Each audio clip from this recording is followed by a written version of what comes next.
همسة وفاء لكل من يستحق الوفاء.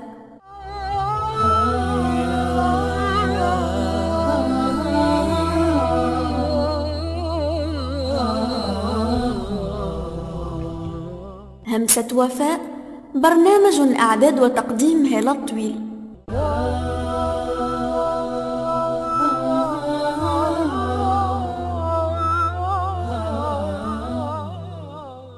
قل إن صلاتي ونسكي ومحياي ومماتي لله رب العالمين.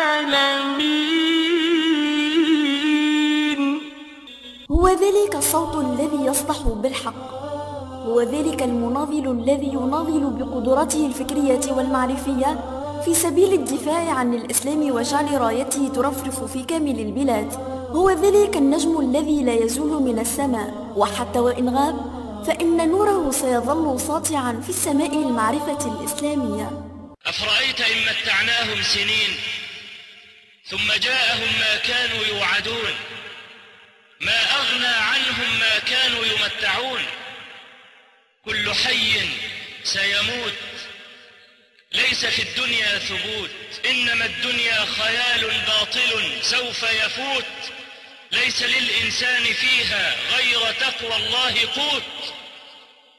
أفرأيت إن متعناهم سنين ثم جاءهم ما كانوا يوعدون، ما أغنى عنهم ما كانوا يمتعون.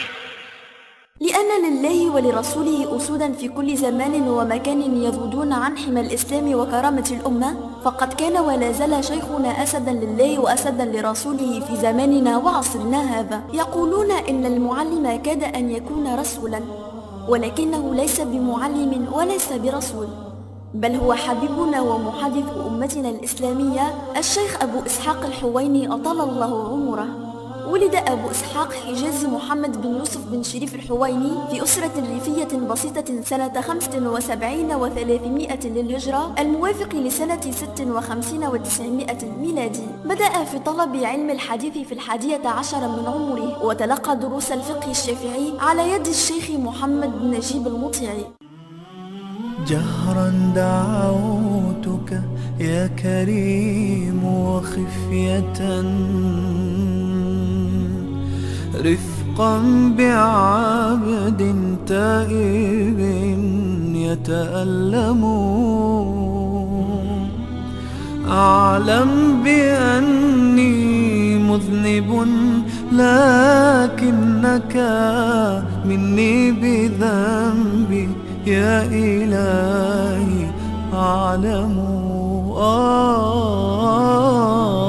مني بذنبي يا إلهي أعلم.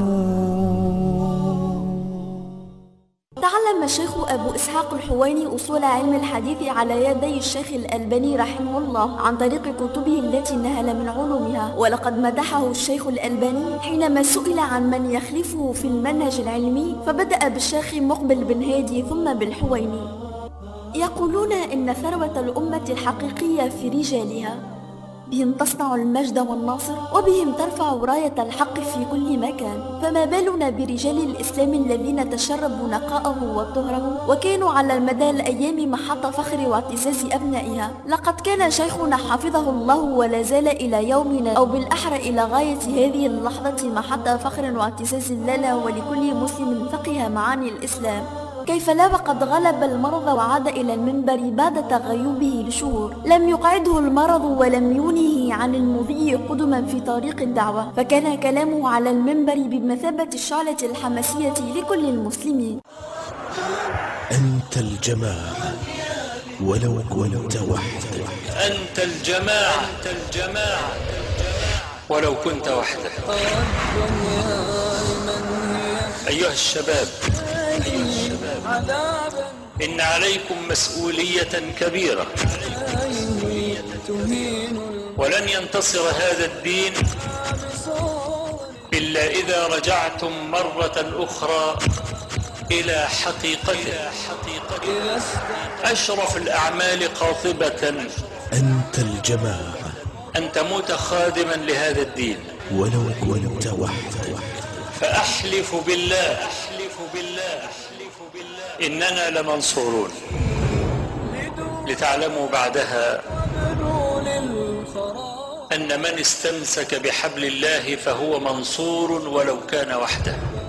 تفقهه في علم الحديث لم يمنعه من التحلي بروح الدعابة والطرفة، فلم تخلو مواعيده وخطبه من روح الفكاهة التي كانت طريقة لتيسير المعلومة لكل متلقٍ، فكان يمرر النصيحة ويكسوها بروح الدعابة. واحدة اتصل بيا مرة قعدت تشتكي طبعا من زوجها بقى وفظ وغليظ ومش عارف ايه، وبعدين قالت لي مع ان انا والله يا عم الشيخ بسكوتة.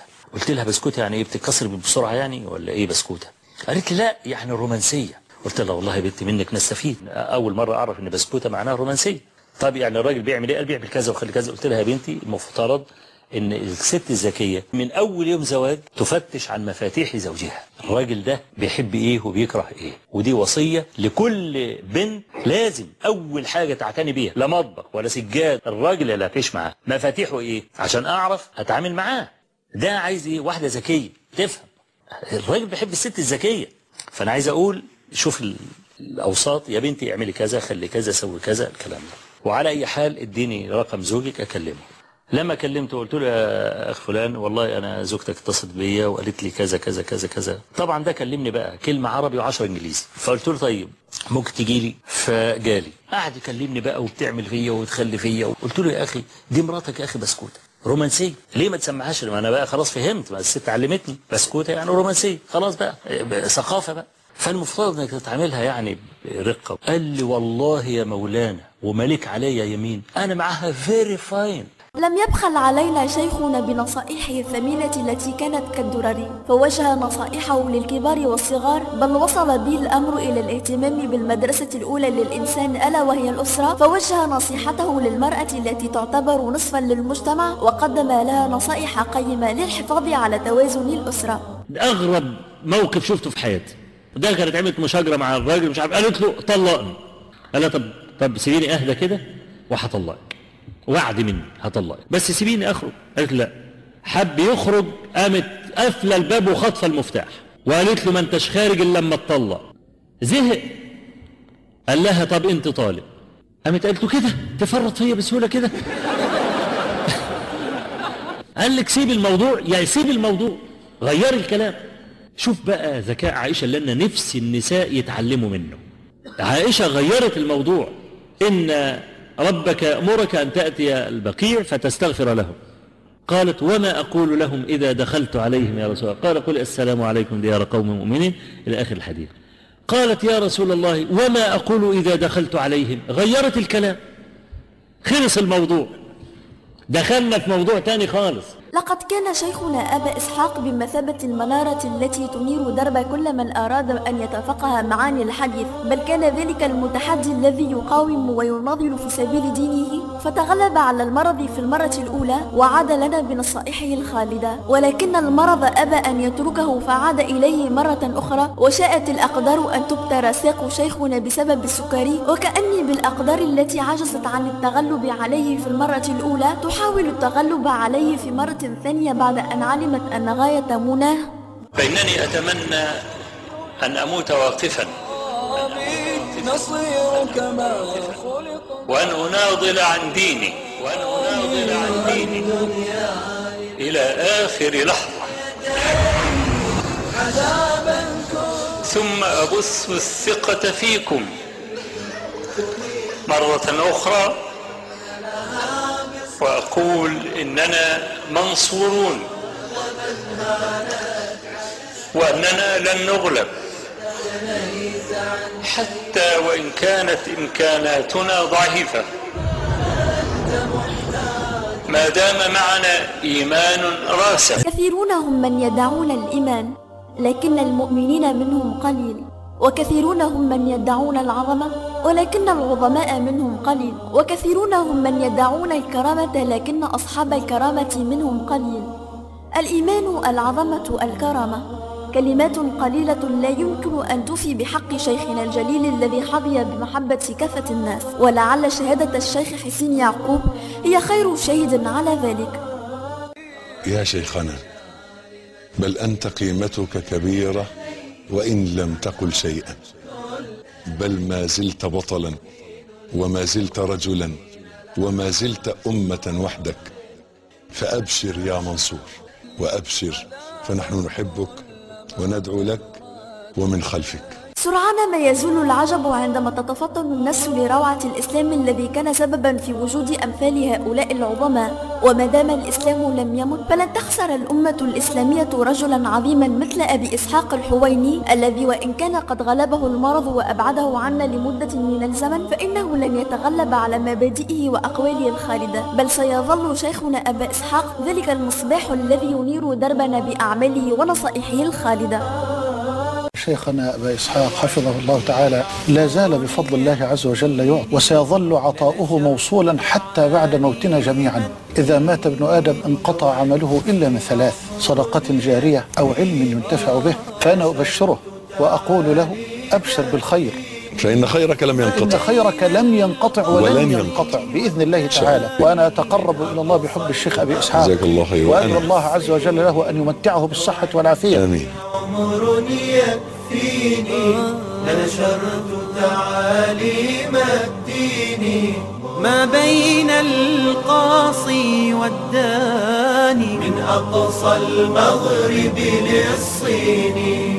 لو أملك كل الأقلام لرسمت جمال الإسلام. لقد كان شيخنا أبا إسحاق ذلك الرجل الذي أتته العظمة تحبو مرغمة لتدين له بالولاء والحب والتقدير بعد أن ألبسته من تيجانها وأبهاها وأعلاها. فلنرفع أعزائي أكفنا لرب العزة والجلالة بالدعاء له. فيا الله يا رب يا من له ملك السماوات والأرض، من على شيخنا بالشفاء العاجل. اللهم إني أسألك من عظيم لطفك وكرمك وسترك الجميل أن تشفيه وتمده بالصحة والعافية. اللهم اشفه شفاء ليس بعده سقما أبدا. اللهم خذ بيده، اللهم احرسه بعينيك التي لا تنام، واكفيه بركنك الذي لا يرام، واحفظه بعزك الذي لا يضام، واكلأه في الليل وفي النهار، وارحمه بقدرتك عليه. أنت ثقته ورجاؤه يا كشف الهم، يا مفرج الكرب، يا مجيب دعوة المضطرين يا رب العالمين يا أرحم الراحمين.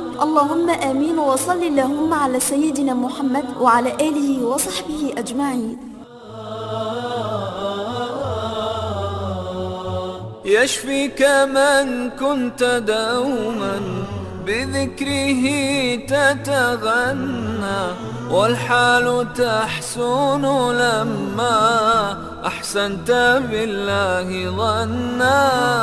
أحسنت بالله ظنا. يشفيك رب البرايا المبتدي بالعطايا، عفا وحط الخطايا وزاد أجرا وحسنا.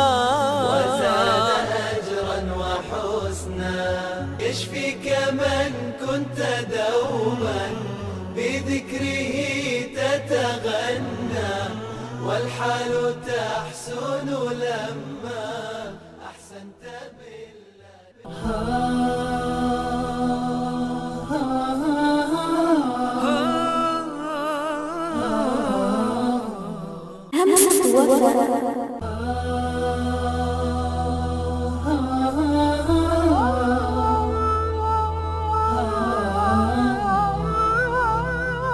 همسة وفاء لكل من يستحق الوفاء.